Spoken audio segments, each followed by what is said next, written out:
The plan ultimately is to restore water to the farmers. Some people recently have asked us for an update on what we're doing in the Murray-Darling Basin. It's still a very, very important issue. Just because some rains have come does not mean it's over yet. There's a long way to go. So I'll just first of all remind people what we've done.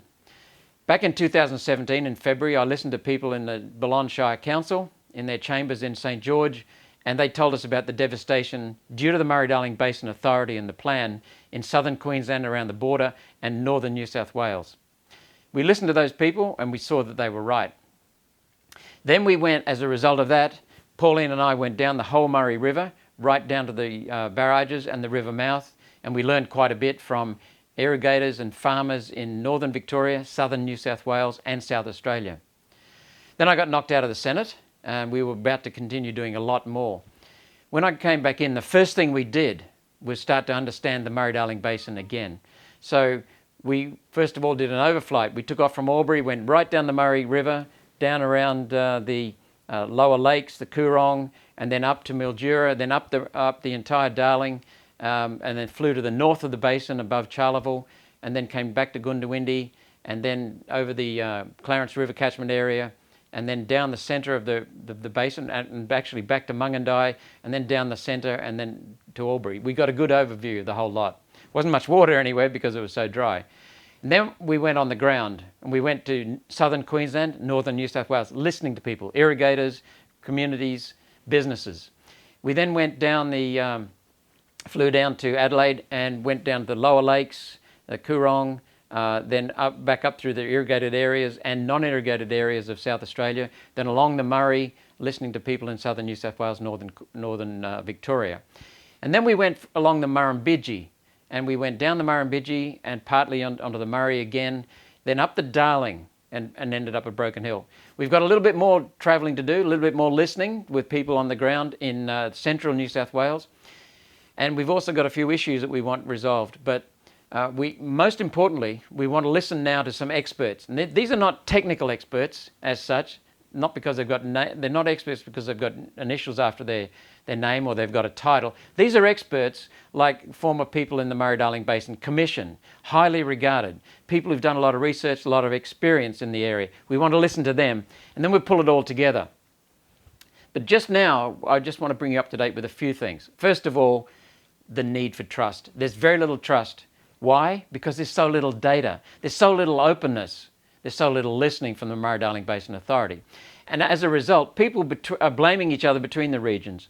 The flood harvesters in northern New South Wales and southern Queensland are blaming South Australia. South Australians are blaming everyone. Southerners in New South Wales and Victoria are blaming the northerners and South Australia.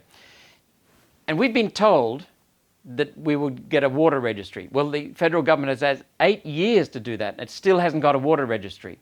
So what we're doing is we're calling on the federal government to put in place a water registry in 12 months, over the next 12 months. You should be able to do that in a year. The data is largely there. But it needs to be part of a larger reporting system comprising the whole basin, so we know where the water is coming in, we know where the water is being stored, and we know where it's flowing out. That's essential, so that people have an understanding, a transparent understanding of the water flows. The second thing, we want irrigation water to be treated somewhat as environmental water. The losses in irrigation water flow into the environment. Some of the irrigation water itself flows into the environment. So what we're calling for is carriage losses in irrigation water to be treated as environmental water because it ends up in the environment. Third thing, as part of that, by the way, we want farmers to be recognised that they are protecting the environment. Their experience, their own livelihoods and the future value of their land depends upon them taking care of it. These people are the guardians of the land. Instead of being treated as villains, they need to be treated as guardians of the land. The fourth thing we want is integrity. We want to restore integrity to the basin. There is corruption. We know that. Some of the irrigation authorities have a lot at stake, and some people are telling us around the basin that some irrigation authorities are corrupt. And with the amount of money involved, it's easy to see how that could happen. And we know that some people have become very, very wealthy as a result. So what we're calling for is a Murray-Darling Basin Royal Commission. Now what we've got to do, I just told you, we've still got a little bit more to do, and then what we'll do is we'll put a plan out to the whole community. We've already released, based upon our early understandings at the Water Convoy last year, we released our basic plan. It was just a discussion paper to get people's feedback. That will become the basis of a policy.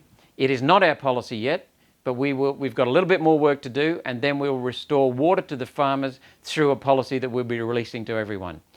The plan ultimately is to restore water to the farmers and to have a solid, sustainable Murray-Darling Basin plan.